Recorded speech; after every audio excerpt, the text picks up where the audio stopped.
الحمد لله رب العالمين الرحمن الرحيم مالك يوم الدين إياك نعبد وإياك نستعين اهدنا الصراط المستقيم صراط الذين أنعمت عليهم غير المغضوب عليهم ولا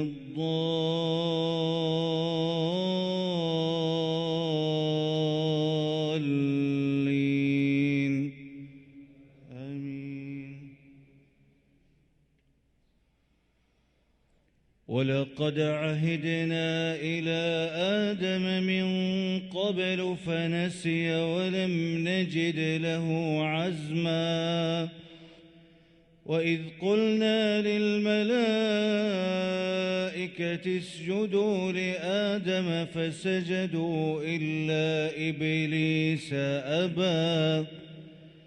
فقلنا يا آدم إن هذا عدو لك ولزوجك فلا يخرجنكما من الجنة فتشقى إن لك ألا تجوع فيها ولا تعرى وأنك لا تظمأ فيها ولا تضحى فوسوس إليه الشيطان قال يا آدم هل أدلك على شجرة الخلد قال يا آدم هل أدلك على شجرة الخلد وملك لا يبلى فأكلا منها فبدت لهما سوآتهما وطفقا يخصفان عليهما من ورق الجنة وعصى آدم ربه فغوى ثم اجتباه ربه فتاب عليه وهدى قال اهبطا منها جميعا بعضكم لبعض عدو فإما يأتينكم مني هدى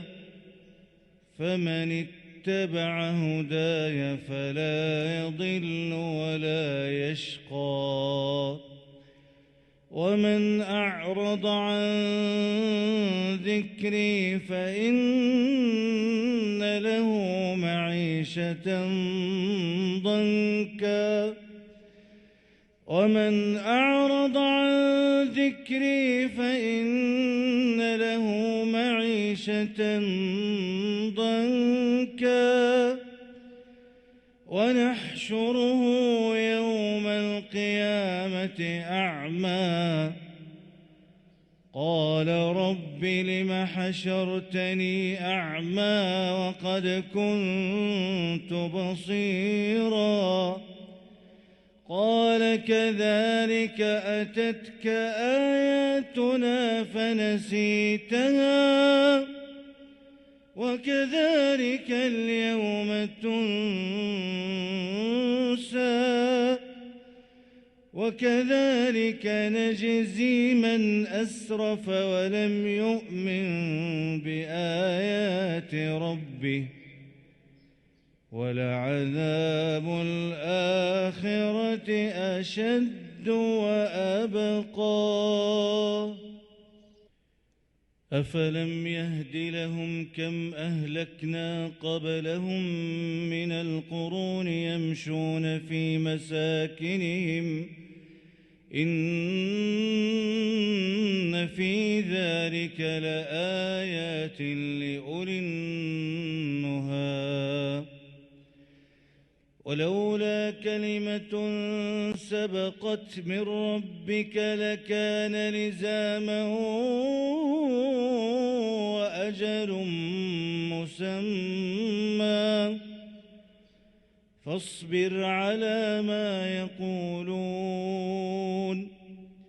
وسبح بحمد ربك قبل طلوع الشمس وقبل غروبها ومن آناء الليل فسبح وأطراف النهار ومن آناء الليل فسبح وأطراف النهار لعلك ترضى ولا تمدن عينيك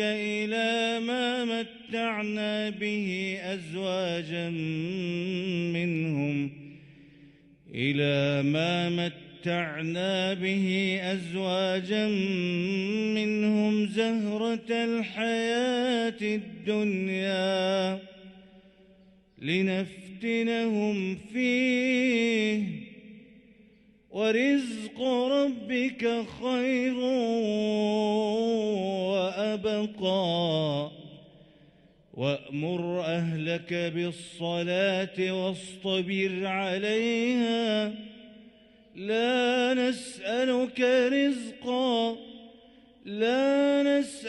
رزقا نحن نرزقك والعاقبة للتقوى وقالوا لولا يأتينا بآية من ربه أولم تأتهم بينة ما في الصحف الأولى ولو أنا أهلكناهم بعذاب من قبله لقالوا ربنا لولا أرسلت إلينا رسولا فنتبع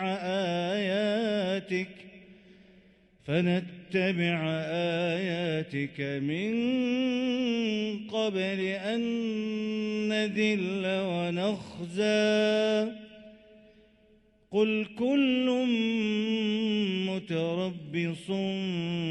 فتربصوا فستعلمون من أصحاب الصراط السوي ومن اهتدى.